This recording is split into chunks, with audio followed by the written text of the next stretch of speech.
والا ہے۔ ان فرشتوں کی قسم جو ڈوب کر کافروں کی جان کھینچ لیتے ہیں، اور ان کی جو مومنوں کی جان آسانی سے نکالتے ہیں، اور ان کی جو تیرتے ہوئے جاتے ہیں پھر لپک کر آگے بڑھتے ہیں۔ پھر دنیا کے کاموں کا انتظام کرتے ہیں کہ وہ دن آ کر رہے گا جس دن وہ زلزلہ آئے گا، پھر اس کے پیچھے اور زلزلہ آئے گا۔ اس دن لوگوں کے دل خوف زدہ ہوں گے اور آنکھیں جھکی ہوئی۔ کافر کہتے ہیں کیا ہم الٹے پاؤں پھر لوٹیں گے؟ بھلا جب ہم کھوکھلی ہڈیاں ہو جائیں گے تو پھر زندہ کیے جائیں گے؟ کہتے ہیں کہ یہ لوٹنا تو سراسر نقصان کا لوٹنا ہوگا۔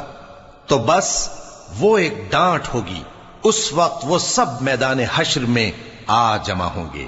بھلا تم کو موسیٰ کی حکایت پہنچی ہے جب ان کے پروردگار نے ان کو پاک میدان یعنی طویٰ میں پکارا اور حکم دیا کہ فرعون کے پاس جاؤ کہ وہ سرکش ہو رہا ہے۔ پھر اس سے کہو